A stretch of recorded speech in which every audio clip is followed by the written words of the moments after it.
Welcome to the Ultimate Sports Blog Podcast. Today is Monday, June 25th, 2018. Today I'm going to recap yesterday's FIFA action and this morning's FIFA action. Look ahead to today's Group B action that's supposed to get underway at 2 o'clock. Then I'll go over all the baseball action from yesterday. Look ahead to today's games. Do my weekly power ranking since it's Monday.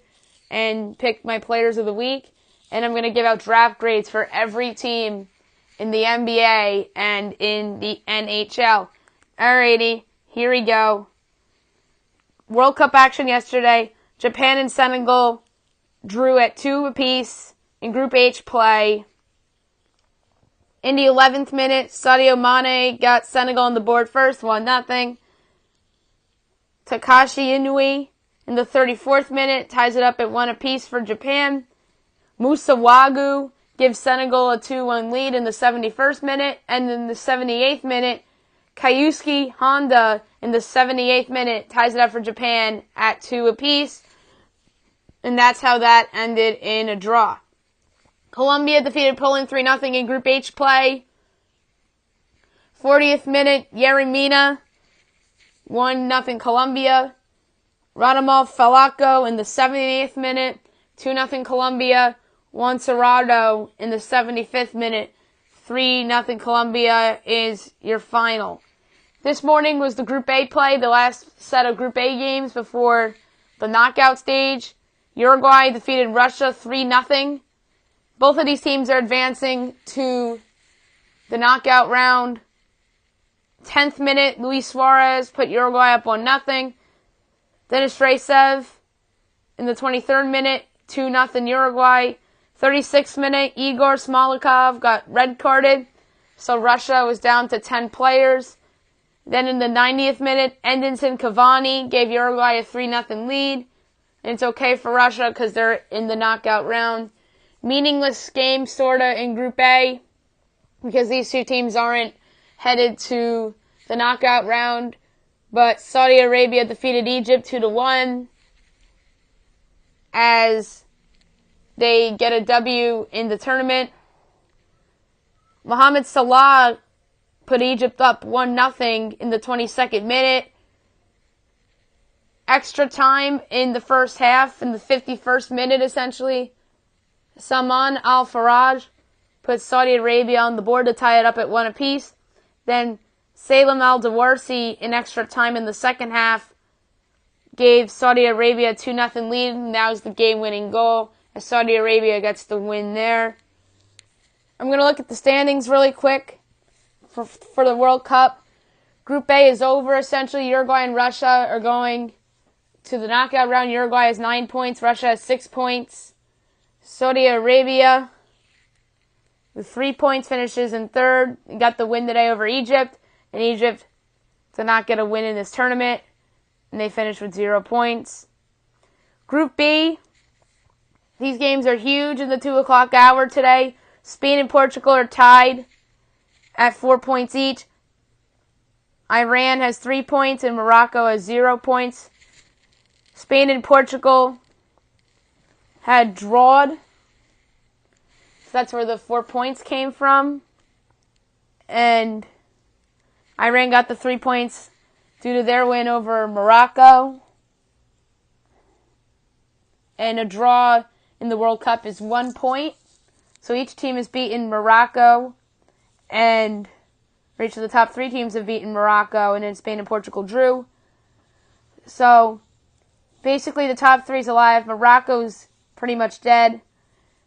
But let's say if Morocco were to beat Spain and Iran were to beat Portugal, then Iran would have 6 points. And Spain and Portugal would still have 4 each. Morocco would still not be in. So Morocco, in all likelihood, will not be in the knockout round. So big games in the 2 o'clock hour with Spain, Portugal, and Iran battling for 2 spots in the knockout round. Group C, those games will be played tomorrow. France has 6 points. Denmark has 4 points. Australia has 1 point. thanks to their draw with Denmark. And then Peru has 0 points. Group D, Croatia has 6, Nigeria has 3, Iceland and Argentina have 1 each because they drew. Group E, Brazil and Switzerland are tied atop with 4 points each.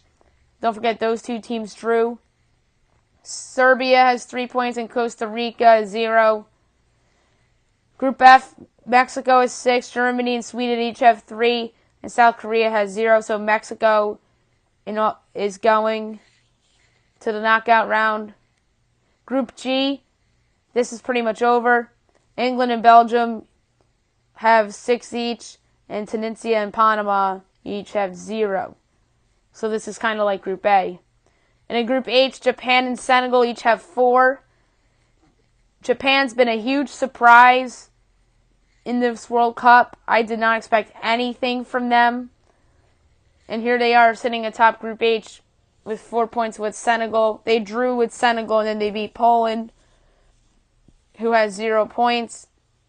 And Colombia has 3 points because of their win over Poland.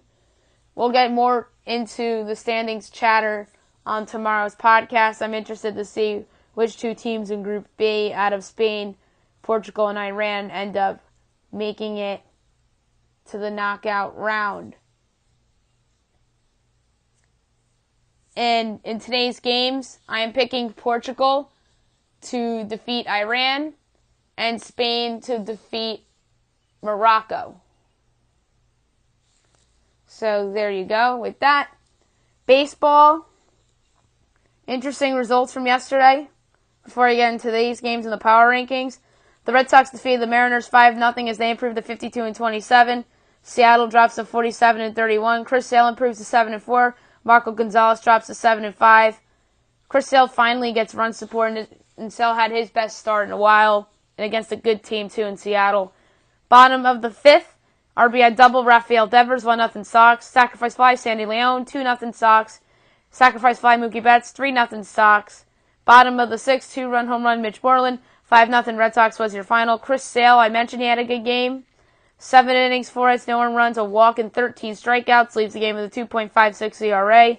Marco Gonzalez, 6 innings, 7 hits, 5 earned runs, no walks, 6 strikeouts. Leaves the game with a 4.04 ERA.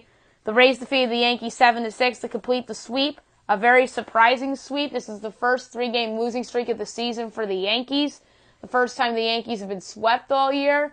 And the first time that the Yankees suffered a walk-off loss this year. So the Rays made a little bit of history there with this great Yankees team and things that they haven't done all year, which is lose 3 straight, lose on a walk-off, and get swept. So give the Rays credit. They improved to 37-40. The Yankees dropped to 50-25. Ryan Yarbrough improves to 7-3. Chasen Shreve drops to 2-2. Shreve, I think, is going to be designated for assignment. He's been dreadful of late for the Yankees. Bottom of the 1st, RBI double Matt Duffy, 1-0 Rays. RBI double Carlos Gomez, 2-0 Rays. Top of the 2nd, 3-run home run Miguel Andujar, 3-2 Yanks. Bottom of the 2nd, home run Adani Hinchafurria, 3-3. Bottom of the 3rd, RBI single Carlos Gomez, 4-3 Rays. 2-run double Jesus Sucre, 6-3 Rays. Top of the 5th, RBI double Didi Gregorius, makes it a 6-4 game. RBI double Giancarlo Stanton, 6-5. Top of the 8th, home run Giancarlo Stanton, ties it up at 6 apiece. Bottom of the 12th, the walk-off home run by Jake Bowers, 7-6 Tampa Bay is your final. Matt Andriese was the opener, 3 innings, 3 hits, 3 earned runs, 2 walks, and a strikeout, leaves the game with a 4.02 ERA. The bullpen was Some relievers did well and others did not. Ryan Yarbrough obviously did well. Sergio Romo was okay, even though he was fatigued. Vidal Nuno gave up the home run to Giancarlo Stanton. Jose Alvarado did a nice job. Diego Castillo was okay. But give Tampa Bay credit. They got the big outs. They certainly got lucky because Clint Frazier pinch hit for Neil Walker in the top of the 9th inning, and he hit a ball that would have been a home run in every other ballpark, but Tropicana Field has obviously a dome, and there's a speaker on top of the dome, and the ball was so high that it hit the speaker, and the ball landed back in play, and it was caught for an out by Adeiny Hechavarria. And if that, like I said, if that was in any other ballpark, that's a home run. And in all likelihood, Aroldis Chapman's in the bottom of the ninth inning, and the Yankees win the game. So that's like a little what if of this game. So a little bit lucky for Tampa Bay, but you got to give the Rays credit where credit is due. The Indians defeated the Tigers 12-2 to win their 7th in a row. As they improve to 43-33, Detroit drops to 36-42. Adam Plutko improves to 4-1. Matthew Boyd drops to 4-6. Bottom of the first, RBI double, Edwin Encarnacion, 1-0 Indians. Bottom of the second, RBI single, Rajai Davis, 2-0 Indians. 2-run single, Michael Brantley, 4-0 Indians. Top of the fourth, RBI single, Nico Goodrum makes it 4-1. RBI single, James McCann makes it 4-2. Bottom of the fourth, 2-run home run, Francisco Lindor makes it a 6-2 game. Bottom of the sixth, home run, Jose Ramirez, 7-2 Indians. Bottom of the eighth, home run, Jason Kipnis makes it 8-2. Grand slam, Edwin Encarnacion makes it a 12-2 game. And that was your final score. Adam Plutko, 6 innings, 6 hits, 2 runs, no walks, 4 strikeouts, leaves the game with a 4.65 ERA. Matthew Boyd, not a good outing, 3 innings, 8 hits, 6 runs, 2 walks, 5 strikeouts, leaves the game with a 4.15 ERA. The Reds defeated the Cubs 8-6 to complete the sweep and win their 7th straight game. That's impressive for a team that was the worst team in baseball just a few months ago. They improved to 32-45. Chicago drops to 42-33. Jackson Stevens with the win improves to 1-0. Pedro Strop with the loss drops to 3-1. Rafael Iglesias gets his 13th save of the year. Top of the fifth, 2-run double, Jason Hayward, 2-0 Cubs. RBI single, Javier Baez, 3-0 Cubs. 2-run home run, Anthony Rizzo, 5-0 Cubs. Bottom of the fifth, home run, Michael Lorenzen. You got a hashtag pictures who can rake there. Gets the Reds on the board, 5-1. And by the way, that was a pinch hit appearance for Lorenzen. Top of the seventh, home run, Alberto Moro Jr. makes it 6-1 Cubs. Bottom of the seventh, RBI single, Jose Peraza makes it 6-2. 3-run home run, Jesse Winker gets the Reds within 1. RBI single, Tucker Barnhart ties it up at 6 apiece. RBI double by Joey Votto gives the Reds a 7-6 lead. Bases loaded walk, Jose Peraza makes it 8-6 Reds, and that's your final. Sal Romano, 5 innings, 8 hits, 5 earned runs, a walk, and 6 strikeouts, leaves the game with a 5.4 ERA. Mike Montgomery, 6 innings, 6 hits, 4 earned runs, 2 walks, 6 strikeouts, leaves the game with a 3.39 ERA. The Dodgers defeated the Mets 8-7 in 11 innings as they improved to 41-35. The Mets dropped to 31-44. Daniel Hudson improves to 2-2. Chris Flexen drops to 0-1. Top of the first, home run, Kiki Hernandez, 1-0 Dodgers. Home run, Max Muncy, 2-0 Dodgers. Bottom of the second, RBI double, Kevin Plawecki, makes it a 2-1 game. Bottom of the third, RBI double, Wilmer Flores, ties it up at 2 apiece. Top of the fourth, home run, Cody Bellinger, 3-2 Dodgers. Bottom of the fifth, 2-run home run as Asdrubal Cabrera gives the Mets a 4-3 lead. Top of the sixth, another home run for Kiki Hernandez, ties up at 4 apiece. Top of the seventh, home run, Jock Peterson, 5-4 Dodgers. Top of the eighth, grounder into a double play by Matt Kemp, allowing a run to score, 6-4 Dodgers. Home run, Cody Bellinger, his second of the game, 7-4 Dodgers. Bottom of the eighth, a 3-run home run for Kevin Plawecki, ties it up at 7 apiece. Top of the 11th, home run, Justin Turner, the former Met, gives the Dodgers an 8-7 lead as they hang on for the win. Rich Hill, 5 innings, 5 hits, 4 runs, a walk, and 5 strikeouts, leaves the game with a 5.3 ERA. Jerry Blevins got the start. He was pretty much in an opener situation. 2 innings, 2 hits, 2 runs, no walks, 3 strikeouts, leaves the game with a 5.3 ERA. The Braves defeated the Orioles 7-3 to salvage a game in this series as they improved to 44-32. Baltimore drops to 23-50 team. Brandon McCarthy improves to 6-3. David Hess drops to 2-4. Bottom of the first, 2-run single Freddie Freeman, 2-0 Braves. Top of the third, home run Trey Mancini, 2-1. Bottom of the third, RBI double Nick Markakis, the ex-Oriole, 3-1 Braves. 2-run double Charlie Culberson, 5-1 Braves. Top of the fifth, 2-run home run Mark Trumbo, makes it a 5-3 game. Bottom of the 8th, pinch hit, 2-run home run, Dansby Swanson, 7-3 Atlanta is your final. Brandon McCarthy, 5 innings, 5 hits, 3 runs, no walks, 5 strikeouts. Leaves the game with a 4.92 ERA. David Hess, 4 innings, 7 hits, 5 runs, 2 walks, 4 strikeouts. Leaves the game with a 5.44 ERA. The Diamondbacks defeated the Pirates 3-0 to complete the sweep as they improve to 44-33.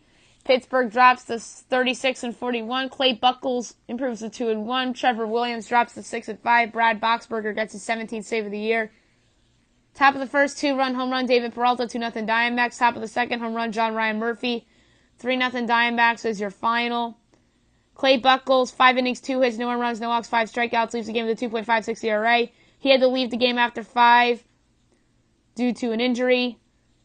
Trevor Williams, 6 innings, 5 hits, 3 runs, no walks, 6 strikeouts, leaves the game with a 4.03 ERA. The White Sox defeated the A's 10-3 as they improved to 26-51. Oakland drops to 40-38. Carlos Rodon improves to 1-2. Paul Blackburn drops to 1-2. Top of the second, sacrifice fly Marcana, 1-0 A's. Top of the fifth, home run Marcana, 2-0 A's. Bottom of the fifth, bases clearing double, Yoan Moncada, 3-2 White Sox. RBI single, Avisel Garcia, 4-2 White Sox. RBI single, Jose Abreu, 5-2 White Sox. Bottom of the sixth, home run Daniel Palka, 6-2 White Sox. Home run Yolmer Sanchez, 7-2 White Sox. 3-run home run Yoan Moncada, 10-2 White Sox. Top of the ninth, Chris Davis scores on a wild pitch to make it a 10-3 game.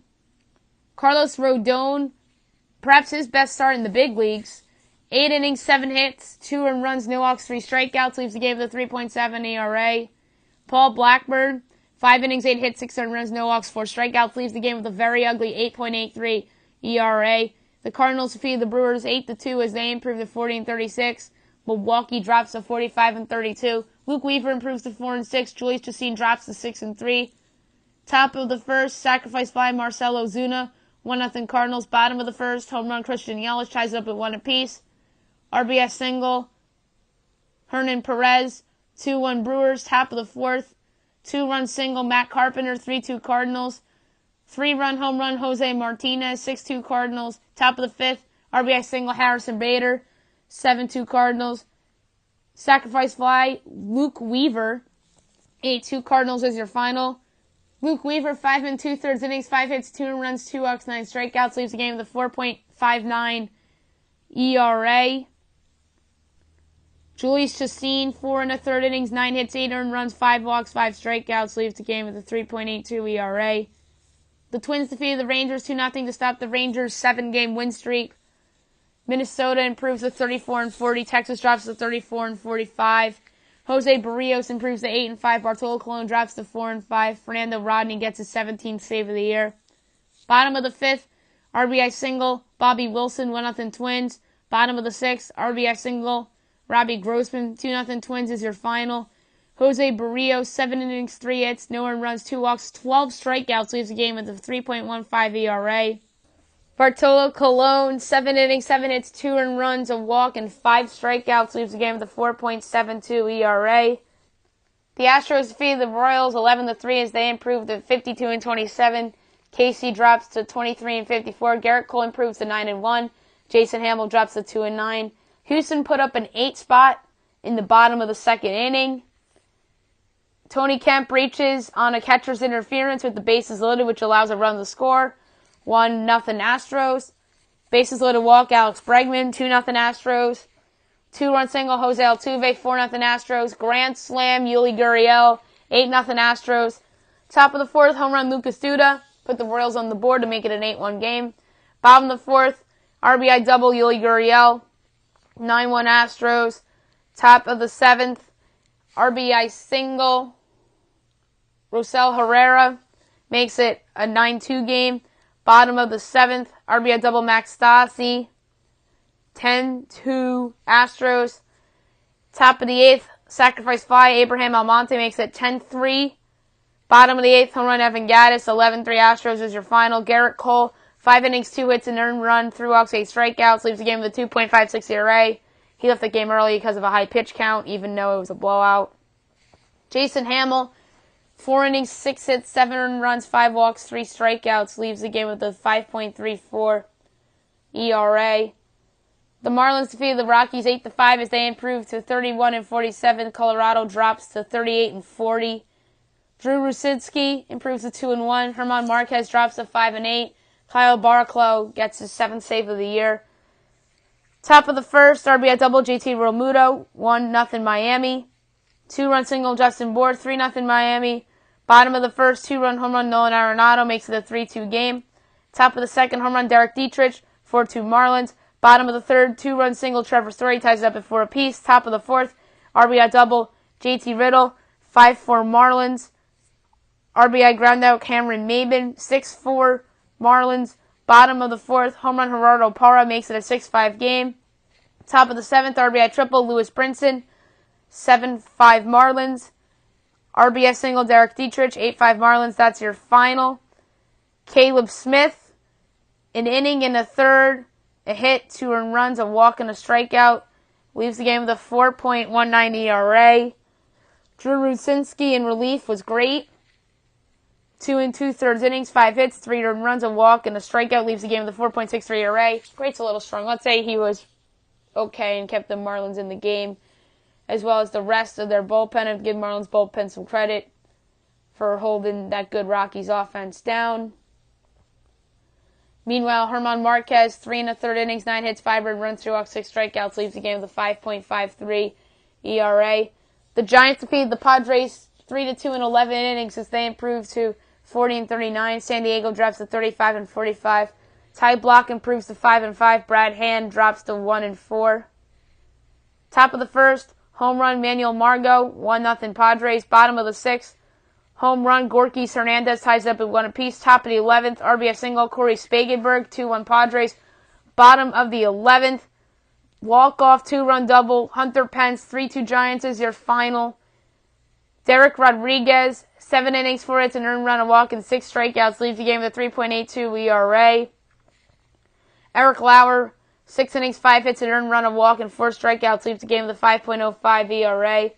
The Blue Jays defeated the Angels 7-6 in 10 innings as they improved to 36-41. LA drops to 41-37. Ryan Tepera improves to 5-2. Hansel Robles drops to 0-1 as an Angel. Tyler Clippard gets his 4th save of the year. I had no idea that the Angels picked up Hansel Robles, the ex-Met. Top of the second, 3-run home run, Devin Travis, 3-0 Blue Jays. Bottom of the fourth, home run, Justin Upton, 3-1. Bottom of the fifth, RBI single, Martin Maldonado makes it a 3-2 game. RBI single, Ian Kinsler, 3-3. Top of the sixth, home run, Edlemis Diaz, 4-3 Blue Jays. Home run, Curtis Granderson, 5-3 Blue Jays. Top of the eighth, sacrifice fly, Luke Maley makes it 6-3 Blue Jays. Bottom of the eighth, bases clearing double, Martin Maldonado ties it up at 6 apiece. Top of the 10th, the go-ahead home run, Kendrys Morales, 7-6 Blue Jays is your final. Sam Gaviglio, 4 2/3 innings, 5 hits, 3 runs, no walks, 5 strikeouts, leaves the game with a 3.98 ERA. Felix Pena, 5 innings, 8 hits, 3 runs, a walk, and 6 strikeouts, leaves the game with a 5.4 ERA. The Nationals defeated the Phillies last night 8-6 as they improved to 41-35. Philly drops to 41-34. Ryan Madson improves to 2-3. Seranthony Dominguez drops to 1-2. Sean Doolittle gets his 21st save of the year. This was a crazy game. Top of the third, home run, Rhys Hoskins, 2-0 Phillies. Bottom of the fourth, home run, Anthony Rendon gets the Nats on the board to make it a 2-1 game. RBI single, Michael A. Taylor, 2-2. Top of the fifth, 2-run triple, Abdul Herrera, 4-2 Phillies. 2-run home run, Nick Williams, 6-2 Phillies. Bottom of the sixth, RBI triple, Trey Turner makes it a 6-3 game. RBI double, Bryce Harper makes it 6-4. RBI double, Anthony Rendon makes it 6-5. Bottom of the eighth, the go-ahead 2-run single by Daniel Murphy, 7-6 Nats.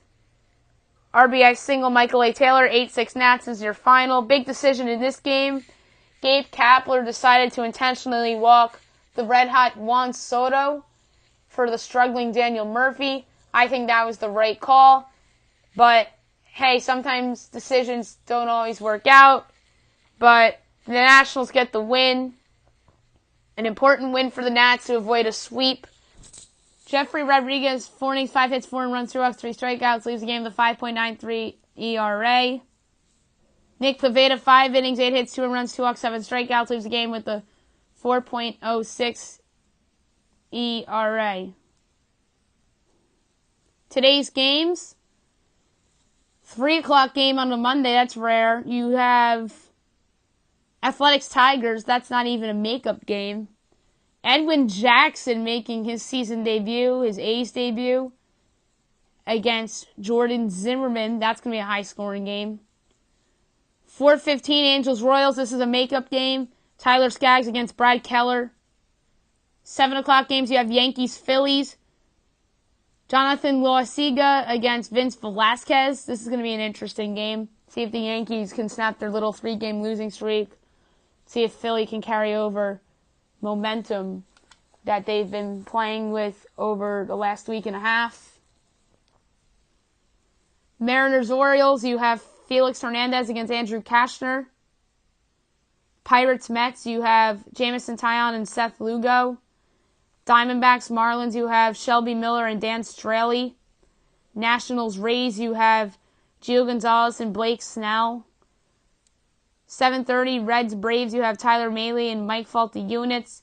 8 o'clock Padres-Rangers, you have Joey Lucchesi and Cole Hamels. Blue Jays-Astros, you have J.A. Happ and Justin Verlander. 8:15 Indians-Cardinals. This is an interesting series. I'll get to these two teams in the power rankings. Mike Clevenger and John Gant. 10 o'clock ESPN Cubs-Dodgers. Dwayne Underwood Jr. making his debut for the Cubs against Kenta Maeda. It's an ESPN game, so I got to pick it. For Maddie's picks, give me the Dodgers. They're playing really well right now, and the Cubs have lost 4 in a row, and the Dodgers are playing brilliant, and the Dodgers have won 3 in a row, so I'm going with who's been playing better lately, and the answer there is the Dodgers. So give me the Dodgers at home to get a win. The power rankings for the week,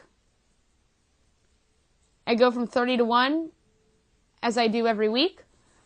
I'm going to talk about a team, what they did the previous week, and look ahead to this upcoming week, and go over this week's theme is the player that stand out recently, or has improved recently. That's like 2 separate themes I have going here. Number 30 is the Kansas City Royals, who sit in last place in the AL Central at 23-54. They got swept by the Rangers at home in 3 games. Then they lost 2 out of 3 in Houston against the Astros. They probably should have been swept in Houston because Friday night's game was a 1-0 win for the Royals. This upcoming week, they have the makeup game against the Angels today. Then they're at Milwaukee for 2. Off day Thursday. Then at the Mariners for 3. So a tough schedule ahead for the Royals, especially. I'm going to get to the Mariners in a little bit. They've been struggling a little bit recently against some of the better teams in the American League. But back to the Royals. Hunter Dozier, somebody who is a highly touted prospect who never really panned out yet. But since he's been called up, he has shown some promise, and he looks to be a keeper with the Royals long term, as I believe he's supposed to be a third baseman, and Mike Moustakas is only signed through this year. Maybe they trade Moustakas and move Dozier to third, or they could put Dozier at first, so he has some versatility to him. He's been swinging the bat very well lately as well. Number 29 is the Baltimore Orioles, who sit in last place in the AL East at 23-53. What prevented them from being in 30s again was the fact that they actually went out and won a couple games this week, and that the Royals had a bad week. The Orioles won a game in D.C. and lost the other 2, and won 2 games in Atlanta. So a 3-3 week for the Orioles is pretty good for a team that's been struggling pretty much all season. This upcoming week is not easy.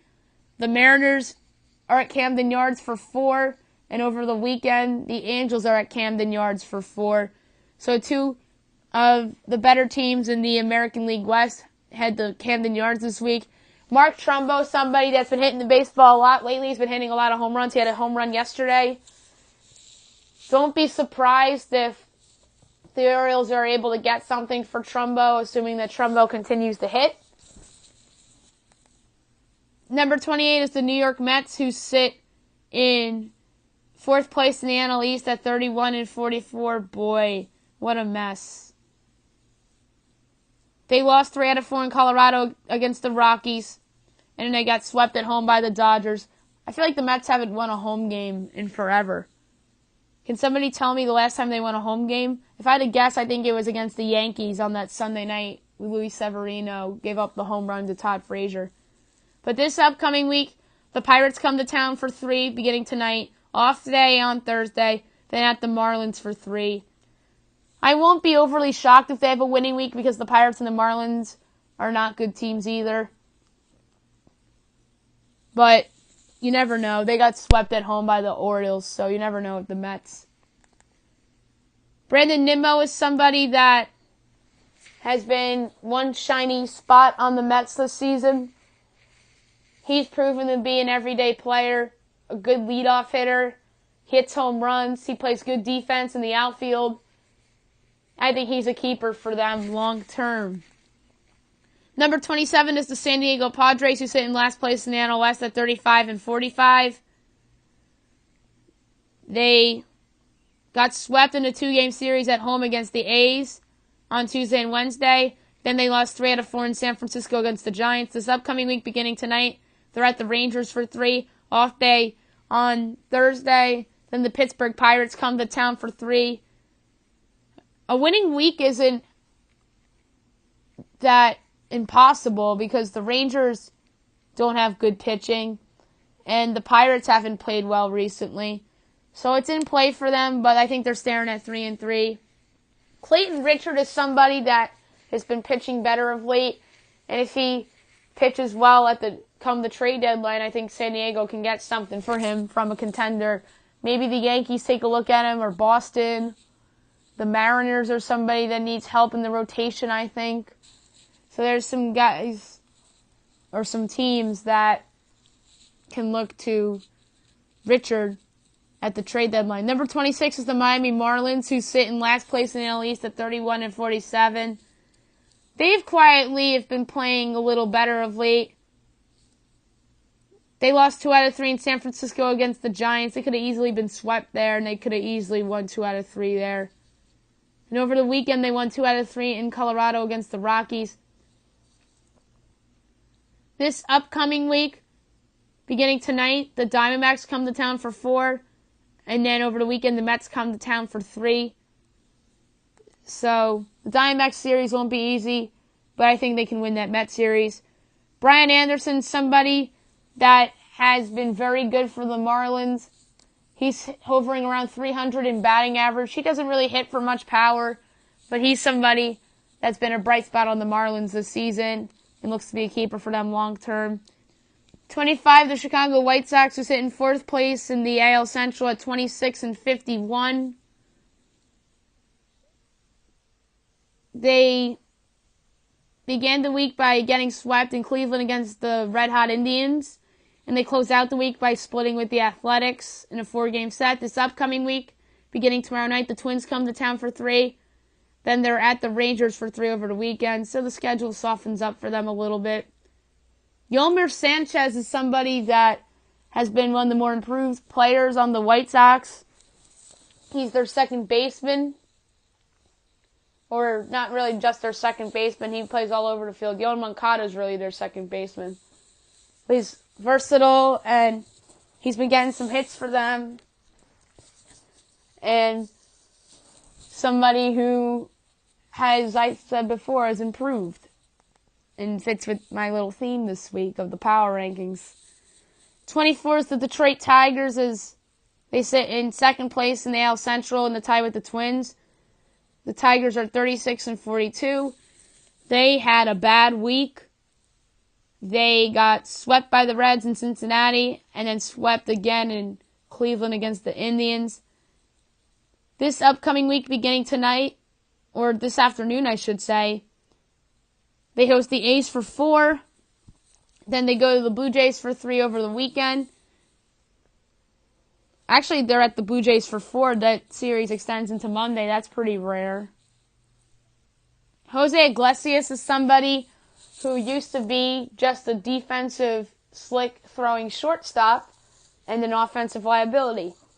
Now, he's actually a plus on offense, and he's sitting around 275. He's been driving in runs for them. He's actually hit some home runs, too. And he's one of the more improved offensive players that finally is matching his great defensive play. Number 23 is the Cincinnati Reds, who sit in last place in AL Central at 32-45, winners of 7 straight games. They swept the Tigers, and then they swept the Cubs in a 4-game set, and then that first win of the 7-game win streak came on the 17th of June, a Sunday on Father's Day, in Pittsburgh against the Pirates this upcoming week. Beginning tonight, they're at the Braves. Then the Brewers come to town for 4. I think that win streak comes to an end probably tonight against the Braves team that is going to be a little desperate. I'll explain why later. Scott Schebler, somebody who's improved for the Reds, not just this year, but at the end of last year, too. He's hitting for power. He's been good defensively in the outfield. He's pretty much replaced Adam Duvall in that outfield for the Reds. And he's been really, really good. Well, him and Jesse Winker have sort of replaced Adam Duvall, who's been struggling all year. But I like Schebler, and the key thing with the Reds is that do they keep him long term, or is he a trade asset? That's remaining to be seen. Number 22 is the Texas Rangers, who sit in last place in the AL West at 34-45. They had a 7-game win streak snapped on Sunday against the Twins. They began the week sweeping the Royals in KC, and then they won 2 out of 3 in Minnesota, with their first loss in a week coming yesterday to the hands of Jose Barrios, throwing a shutout. This upcoming week is easy for them. Home Padres for 3 beginning tonight. Off day Thursday, then the White Sox come to town for 3. I won't be dumbfounded if that's another 6 straight wins for the Rangers. But I think they're looking more at 4-2 realistically. Jurickson Profar is hitting about 240 right now, but he got off to a slow start this season. But of lately, he has gotten some big hits for the Rangers. He's been hitting for power. He's been playing good defense in the infield, and he's somebody that the Rangers tried to trade, believe it or not, the last couple of years, but couldn't find the right offer. And they could have traded him in 2013 for Robinson Cano, but the Yankees said no.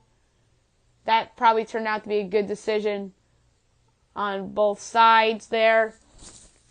Although Cano ended up leaving the Yankees for nothing. But it's a good thing the Yankees didn't re-sign him, because right now he's suspended for PEDs, and that contract is looking hideous and hideous by the day that the Mariners gave out to him. But anyway, Jurickson Profar has turned out to be pretty good, and he's sort of shedding that bust label that people placed on him the last couple seasons due to the fact that he was injured a lot the last few years as well and was in the minors. 21 is the Minnesota Twins, who sit in the second place tie in the AL Central with Detroit. Minnesota sits at 34-40. They began last week winning 2 out of 3 against the Red Sox. That's pretty good. And then they lost 2 out of 3 to the Rangers. This upcoming week, beginning tomorrow night, they're at the White Sox. Then over the weekend, won't be easy for them, at Wrigley Field against the Cubs. So an interesting week lies ahead for the Twins. Eduardo Escobar, I think, is the most improved player on this team. Jorge Polanco got suspended due to PEDs.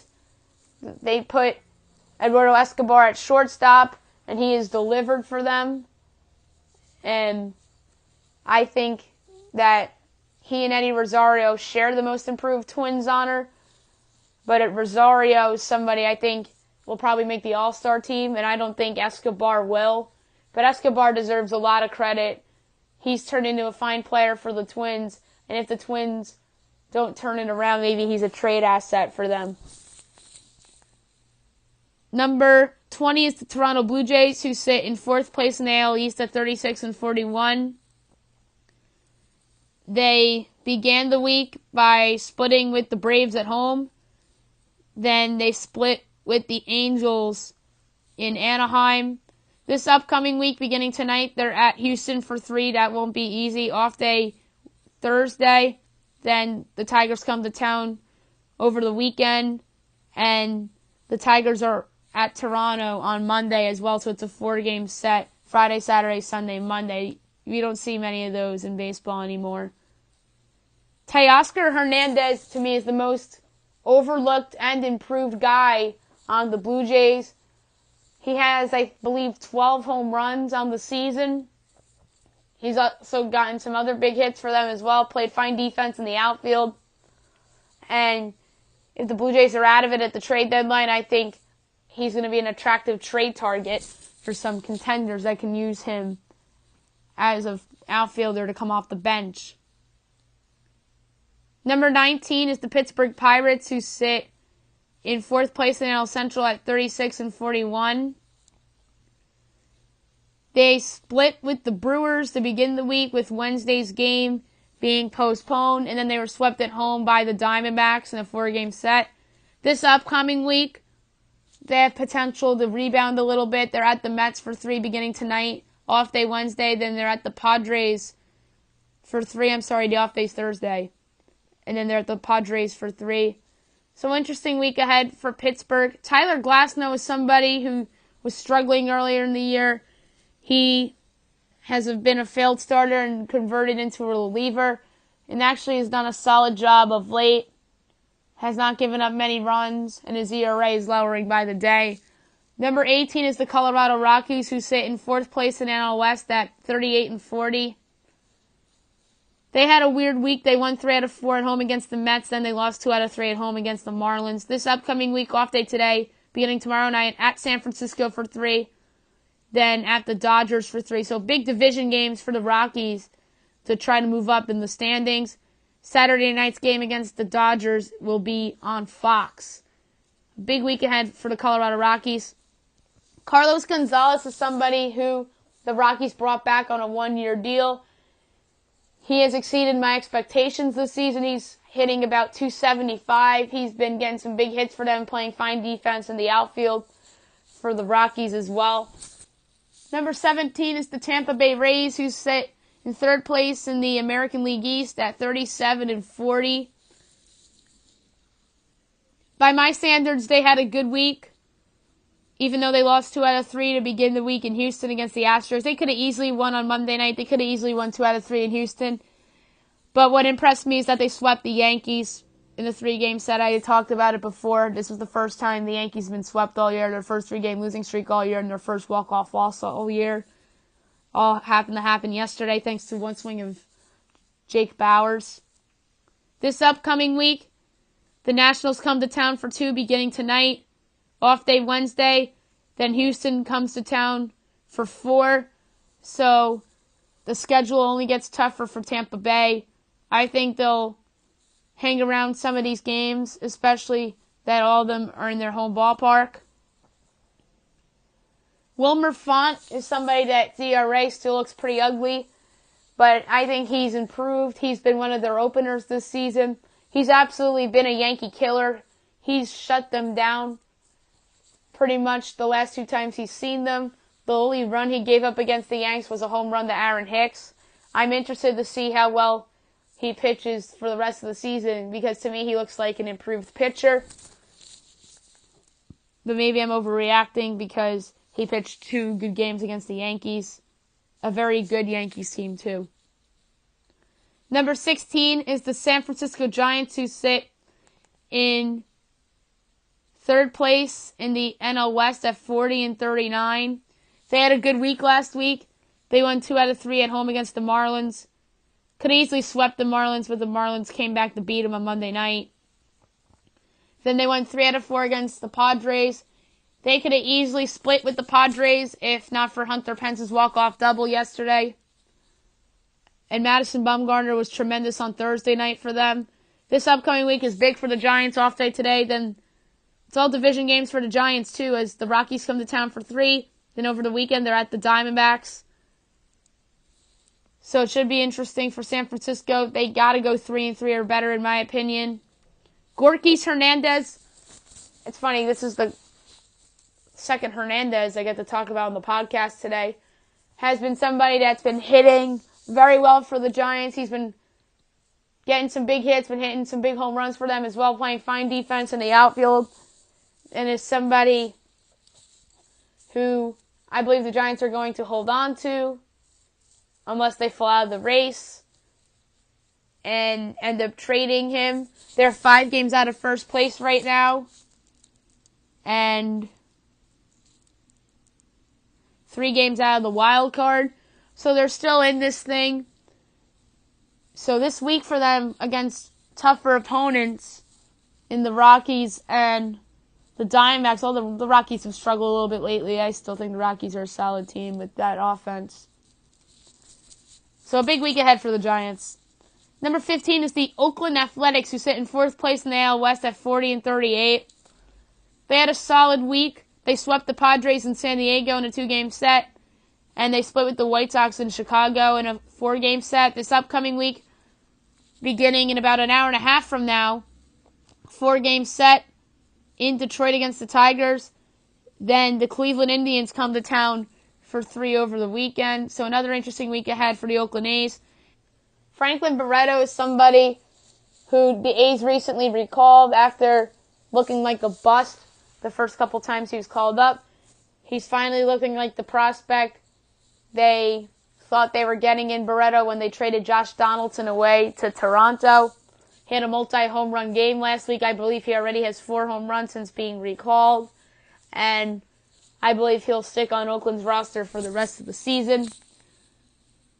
Number 14 is the Los Angeles Angels of Anaheim, who sit in 3rd place in the AL West at 41-37.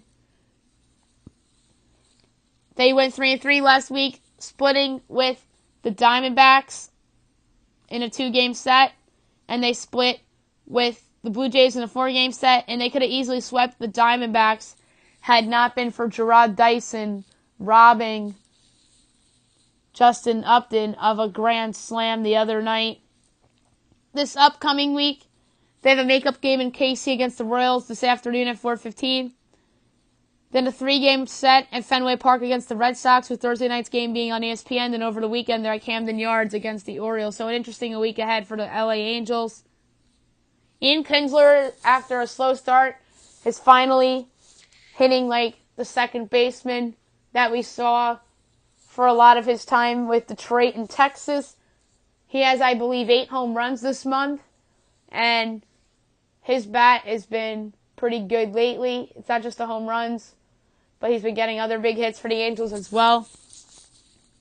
And they need somebody to step up in that offense due to the absence of Shohei Ohtani.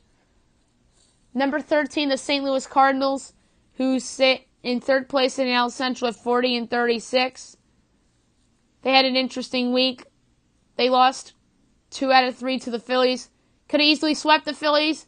Or on the flip side, the Phillies could have easily swept them. They had an interesting 3-game set there. And then they split with the Brewers in a 4-game set over the weekend. This upcoming week, beginning tonight, the Indians come to town for 3. Off day Thursday, then the Braves come to town for 3, with Saturday night's game being on Fox.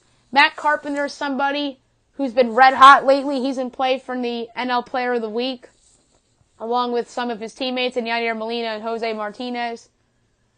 Matt Carpenter has looked like the Matt Carpenter of old. He's been getting on base. He's been driving the ball.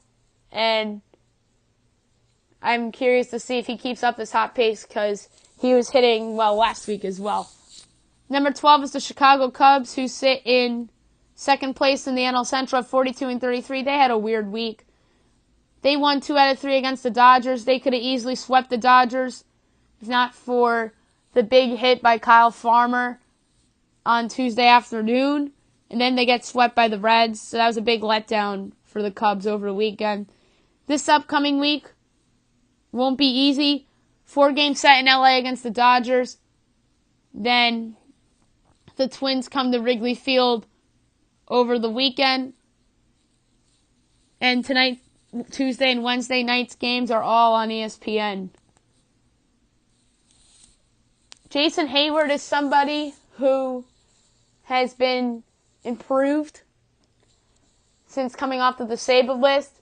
He's been hitting the lights out of the ball. He hit the big walk-off grand slam against the Phillies a couple weeks ago. He's somebody that looks like the Jason Hayward that the Cubs thought they were getting when they signed him to the big contract lately, but that's still one of the worst contracts in baseball. But you got to keep this up, Jason Hayward. Unless if things start to go bad again, then that contract is going to start to look even worse. But give Hayward credit. He's playing well. This is the best he's played since joining the Chicago Cubs, in my opinion. Number 11 is the Atlanta Braves, who sit in first place in the NL East at 44-32. They did not have a good week. They split with the Blue Jays in a 2-game set. Then they lost 2 out of 3 to the awful Baltimore Orioles. This upcoming week, the Reds come to town for 3, beginning tonight. Off day Thursday, then at the Cardinals for 3, with Saturday night's game being on Fox. Big week for the Braves. They had a rough week last week. They look to bounce back. The Reds have won 7 straight, so they better not take the Reds for granted. Dansby Swanson has been one of the more improved players in baseball this season, let alone on the Braves. He's somebody that the Braves had to demote to AAA at one point last year, and he looked like a bust last year. This year, he's a completely different player. The player that the Braves thought they were getting when they traded Shelby Miller away. Now it's a complete robbery. It still looks like a complete robbery for Atlanta. That trade. They also got a couple other good pieces in that deal as well. And Swanson, I think, is the most underrated player on that team due to the success of Ozzie Albies and Ronald Acuna and some of the young pitchers on that team as well. Number 10 is the Washington Nationals, who sit in third place in the NL East at 41-35. They had an interesting week, to say the least. They split with the Yankees in the sort of doubleheader that they had. They won that suspended game thanks to a 2-run home run by Juan Soto, and then they followed up by losing 4-2 to the Yanks on Monday night in the makeup game. Then they won 2 out of 3 against the O's. Then they lost 2 out of 3 to the Phillies at home. Beginning tonight, 2-game set at Tampa Bay against the Rays, off day Wednesday. Then at the Phillies for 4. So another interesting week ahead for the Washington Nationals. Juan Soto has been somebody that's unbelievable. I mentioned the big home run he hit against the Yankees on Monday night off of Chad Green that literally went into the second deck in right field at Nationals Park. I think he's going to be a special player in this league. I see big things for him. The Nationals got a good young replacement for Bryce Harper if Harper chooses to leave DC. Number 9 is the Milwaukee Brewers, who sit in first place in NL Central at 45-32. They split with the Pirates in a 2-game set. It was supposed to be a 3-game set because Wednesday's game was postponed. Then they split with the Cardinals in a 4-game set. This upcoming week, with an off day today, the Royals come to town for 2. Then a 4-game set at the Cincinnati Reds. The Reds, they can't take for granted because they've been playing well of late. Jesus Aguilar, I think, has been the most improved player on this team. He got some big hits for them. He single-handedly beat the Cardinals the other day. Game-tying home run off of Jack Flaherty. Then the walk-off home run, I believe it was off of Bud Norris for a 2-1 win the other day. So, Jesus Aguilar has been somebody that's just turned into a very good player for the Milwaukee Brewers. He's versatile, too. He can play multiple positions. And he's somebody that the Brewers, I think, should keep for a while. Number 8 is the Philadelphia Phillies, who sit in second place in the NL East at 41-34. They began the week winning 2 out of 3 at home against the Cardinals. Could have easily been swept in that series, and they could have easily swept the Cardinals, but give the Phils credit, they won 2 out of 3. And then they won 2 out of 3 in D.C. against the Nats. This upcoming week, beginning tonight, the New York Yankees come to town for 3. That's going to be a very fun series and a big test for Philadelphia to prove themselves, even though they've been tested a lot lately. But this is perhaps their biggest test of all against the team that's arguably the best in baseball. And the Nats come to town for 4 over the weekend. So another interesting week ahead for the Phillies. Although he's struggled lately, Seranthony Dominguez has given the Phillies bullpen a bit of a jolt. The Phillies bullpen as a whole has struggled of late, but Dominguez has emerged as their closer. He's gotten some big saves for them. He, I believe, has a 2.28 ERA, but that's kind of shooed right now because he's struggled a little bit lately. He gave up the big hit last night to Daniel Murphy, I believe. But he's a good pitcher and somebody that the Phils should keep around for a while. Number 7 is the Los Angeles Dodgers, who sit in second place in the NL West at 41-35. The Dodgers have been on a roll lately. They've had the best record in baseball since mid-May, I believe. They lost 2 out of 3 in Chicago against the Cubs, but they could have easily won 2 out of 3 because Tuesday night's game went 10 innings and the Cubs won that on a walk-off. And then over the weekend, they swept the Mets. This upcoming week, the Cubs come to town for 4. Then the Rockies come to town for 3. A big week ahead for the Dodgers. 3 of those Cubs games are on ESPN, and then Saturday night's Rockies game is on Fox. So a big week ahead for the Dodgers. Jock Peterson's somebody that got off to a slow start this season, but has been red hot in the month of June. Max Muncy's been also somebody that's been great, but you got to give Jock Peterson some credit too. He's hit some big home runs for the Dodgers. He's just been on fire. He's perhaps in play for a player of the month in the National League for June. I'm going to pick my players of the month on Sunday's podcast coming up. And Peterson deserves some credit for this Dodgers resurgence as well as Max Muncy and a bunch of other players on that team. Obviously, the return of Justin Turner has been a big help for them as well. Number 6 is the Arizona Diamondbacks, who sit in first place in the NL West at 44-33. They had a good week. They split with the Angels in Anaheim. They could have easily swept the Angels, but give the Angels credit. They won on Tuesday night. And they could have easily been swept by the Angels if not for Gerard Dyson's catch that robbed Justin Upton of a grand slam. They could have easily been swept by the Angels as well. But anyway, they ended up sweeping the Pirates in Pittsburgh as well. This upcoming week at the Marlins for 4. Then the Giants come to town for 3. So, another interesting week ahead for the Arizona Diamondbacks. Paul Goldschmidt is someone that got off to a slow start this season, but is starting to look like the Paul Goldschmidt of old. He's been looking like the Paul Goldschmidt of old for about a month now. I think he's inserted himself into the conversation for the National League MVP. He's hitting home runs again. He's getting some big hits again. He's looked like himself at first base and is somebody that looks rejuvenated and looks to be happy to play in his second straight pennant race. Number 5 is the Seattle Mariners, who sit in second place in the AL West at 47-31. They did not have a good week. They were swept by the Yankees in the Bronx. They could have easily won on Wednesday and Thursday and took in 2 out of 3 against the Yankees, but give the Yankees credit. They won those games. And then they lost 2 out of 3 in Boston against the Red Sox. They could have won on Friday night, but they were just outslugged by the Red Sox. If they had better pitching Friday night, they could have won 2 out of 3 in Fenway as well. But a little bit of a wake-up call there for Seattle. They're not as good as the Yankees and Red Sox. That's just the reality of the situation. This upcoming week, beginning tonight, they're at the Orioles for 4, so it's a little bit of a get-right series for Seattle. Then the Royals come to town for 3, so I expect the Mariners to have a much better week this week than last week. Nelson Cruz has been hitting the lights out of the ball. He's in a contract year this year. He has 10 home runs this month. When Seattle gave him that contract, a lot of people didn't think it was going to be a good contract, but that was a good contract that they gave him. He's been great as a Mariner, and I wonder if he wants to stay there or he might end up getting another big payday from somebody else down the road. But another good season for Nelson Cruz with the Mariners.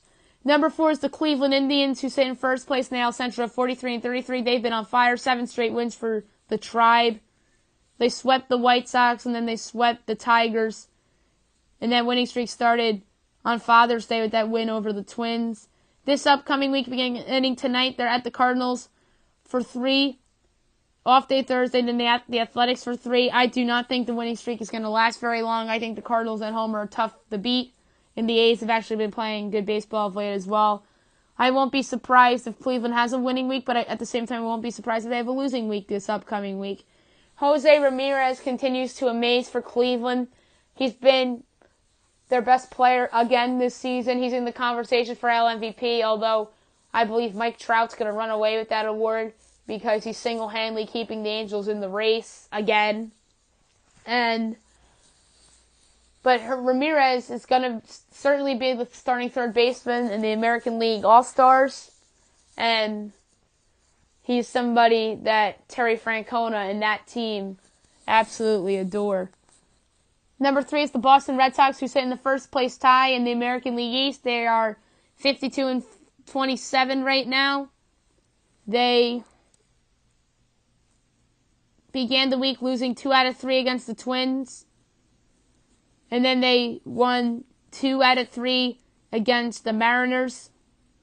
Good series win there. Off day today, then the Angels come to town for 3, with Thursday night's game being on ESPN. Then their biggest series of the season over the weekend at the Bronx against the Yankees. Saturday night's game is on Fox. Sunday night's game is on ESPN. So a monster weekend ahead for the Red Sox as they look to be by themselves in first place in the American League, as do the Yankees. We'll get to the Yankees in a minute. Matt Barnes is somebody who's been improved in their bullpen.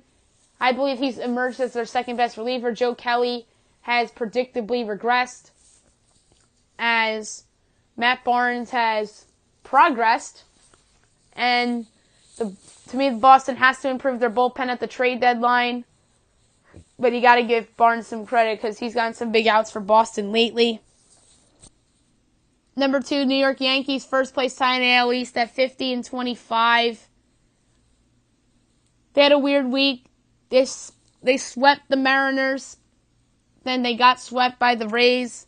This upcoming week, at the Phillies for 3 beginning tonight. Off day Thursday, then their biggest series of the year as they host the Boston Red Sox for 3.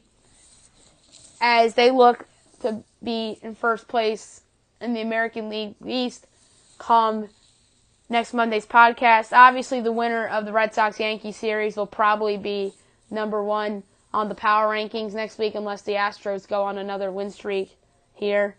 But big week ahead for the Yanks. Try to snap out of their little 3-game skid that they have. Jonathan Holder, I think, has been the most improved pitcher on this team. He has given the Yankees another option in their loaded bullpen. He's actually their 5th best reliever, and he'd be the 2nd or 3rd best reliever on some other teams in this league. But he's gotten some big outs for them. And then, oh yeah, I forgot, Yankees also split with the Nationals on Monday in their sort of doubleheader. The suspended game they lost thanks to the Juan Soto home run, and they won the makeup game in D.C. as well. So they went 4-4 this week. But what they did to Seattle was impressive. So that's the sole reason why they're at number 2 rather than number 3 or number 4. But back to the Yanks and Holder. Holder in that Nationals game got out of a bases loaded, nobody out situation as Aaron Boone pulled Sonny Gray in favor of Holder, and Holder got the job done. But yeah, Jonathan Holder's the most improved reliever on the Yankees team. And I mentioned it a couple seconds ago. Number one for the second week in a row, the Houston Astros, 52-27 on the year. They're just on a roll right now. They won 2 out of 3 against Tampa Bay, and then they won 2 out of 3 against the Royals. They could have easily lost on Saturday to the Royals, and they could have easily lost on Monday to the Rays. We give the Astros credit, they won those games. This upcoming week, beginning tonight, the Blue Jays come to town for 3. Then they're at Tampa Bay for 4. So it won't be shocking to see the Astros have another great week ahead with 2 of the weaker American League teams coming up on their schedule. Although Toronto and Tampa Bay have been playing actually decent of late. The Rays are coming off that sweep of the Yankees. Toronto's won some games recently too. So it won't be that easy for Houston. But it's a possibility that Houston just steamrolls those 2 teams. It's funny that the top 3 teams, I'm recognizing relievers. Tony Sipp, to me, I think, is the most improved Astros reliever. He's somebody that has gotten some big outs for them in that pen of late. And he's somebody that has to step up for them come October. Although I'm confident that they're going to make a trade deadline acquisition to improve their bullpen, whether it's Brad Hand or Zach Britton. So there's your power rankings for the week. Before I close the podcast, I'm going to give out my players of the week. American League, I'm going to say Giancarlo Stanton hit the big walk-off home run against the Seattle Mariners on Wednesday night. Hit a big home run to tie the game yesterday to keep trying for the Yanks to avoid the sweep of the Rays. But a monster week for Stanton, 3 home runs. He had a 5-hit game yesterday, so he's my pick. In the American League and in the National League, I'm going to say Yadier Molina. 2 multi-home run games this past week, one against the Brewers and the other against the Phillies. So there you have it. Yadier Molina and Giancarlo Stanton are my picks for the players of the week. One last thing before I go, I want to talk about the College World Series final, which begins tonight. Oregon State against Arkansas. Yesterday's podcast, I picked Oregon State to win this in 3 games. I do think Oregon State will win tonight, thanks to the bat of Nick Madrigal, who was the White Sox first-round pick. He's their stud infielder, who's been leading the way for them offensively all season long. So let's say 6-3 Oregon State wins tonight. So put that one in the books. Put that in Maddie's picks. So Oregon State for Game 1 tonight. That's it for today's podcast. I'll do the draft grades for NBA and NHL tomorrow, as well as the future power rankings for NBA and NHL as well.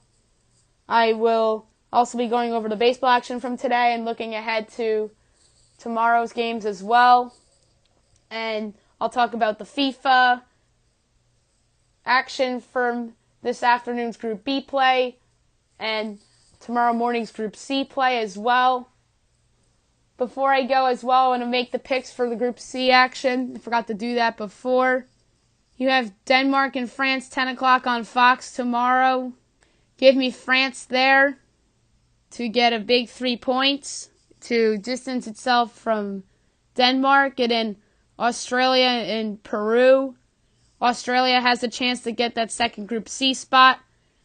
I think that I don't know if they'll actually get it due to goal differential, but I think they'll at least tie Denmark. So give me France and Australia for tomorrow's games as well. All right, now it's time to go. I talked about what I'm going to go over for tomorrow. I hope you guys have a great day, everybody.